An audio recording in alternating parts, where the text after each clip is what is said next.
വയനാട്ടിൽ വരുന്നവരിൽ അധികമാരും പോകാത്ത കാളന്തി നദി കാണാൻ വേണ്ടിയാണ് ഈ ഫോറസ്റ്റിലൂടെയുള്ള എന്റെ ഇന്നത്തെ യാത്ര. മൃഗങ്ങളെയൊക്കെ സ്പോട്ട് ചെയ്യാൻ നല്ല ചാൻസ് ഉള്ള ഈ വഴി ഏതാണെന്നും കാണാൻ പോകുന്ന പുഴ എവിടെയാണെന്നുമൊക്കെ വീഡിയോ മുന്നോട്ട് കാണുകയാണെങ്കിൽ പറഞ്ഞുതരാം. ഈ സിമന്റ് പാത അവസാനിക്കുന്നത് കാളന്തി നദിക്ക് കുറുകെയുള്ള ഈ ചെറിയ പാലത്തിലാണ്. ഈ നദിയുടെ ഒരു വശം വനവും മറുവശം ആദിവാസി കോളനിയുമാണ്. ഈ ഒരു വയലിന്റെ മറുകരയിലാണ് ആ കോളനി. പുഴയും മലയും കാടും വയലും ഒക്കെ ചേർന്ന് ഒരു വല്ലാത്ത ഫീലാണ് ഇവിടം സഞ്ചാരികൾക്ക് സമ്മാനിക്കുന്നത്. തിരക്കും ബഹളവും ഒന്നുമില്ലാതെ സമാധാനപരമായി ഒരു ഈവനിംഗ് സ്പെൻഡ് ചെയ്യാൻ താല്പര്യമുള്ളവർക്ക് പറ്റിയ ഇടമാണ് ഇത്.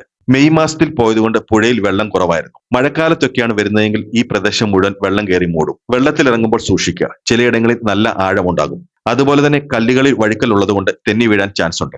വരുന്നവർ ഇവിടുത്തെ ജനങ്ങൾക്ക് യാതൊരുവിധ ബുദ്ധിമുട്ടും ഉണ്ടാക്കാതെ കണ്ടുമടങ്ങാൻ പ്രത്യേകം ശ്രദ്ധിക്കുക. നിങ്ങളുടെ പ്ലാസ്റ്റിക് മാലിന്യങ്ങൾ ഒരു കാരണവശാലും ഇവിടെ ഉപേക്ഷിച്ചു പോകരുത്. വനത്തിനോട് ചേർന്ന് കിടക്കുന്ന പ്രദേശം ആയതുകൊണ്ട് വന്യമൃഗങ്ങളുടെ സാന്നിധ്യം ഉണ്ടാകാൻ ചാൻസ് ഉണ്ട്. ആ കാണുന്ന ബ്രഹ്മഗിരി മലനിരകളിൽ നിന്നാണ് കാളന്തി നദി തുടങ്ങുന്നത്. പച്ച പൊതിച്ചു കിടക്കുന്ന ബ്രഹ്മഗിരി മലയുടെ സൗന്ദര്യം ഒന്ന് വേറെ തന്നെയാണ്. പ്രശസ്തമായ ഒരു ട്രക്കിംഗ് സ്പോട്ടാണ് ഈ മല.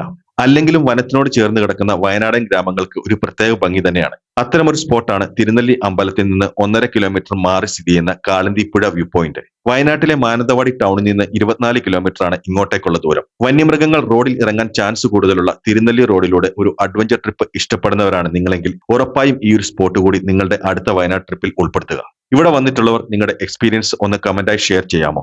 വീഡിയോ ഇഷ്ടമായാൽ പേജ് ഒന്ന് ഫോളോ ചെയ്ത് സപ്പോർട്ട് ചെയ്യുക. അപ്പോൾ മറ്റൊരു ലൊക്കേഷൻ കാഴ്ചകളുമായി അടുത്ത വീഡിയോയിൽ കാണുന്നവരെ ബൈ.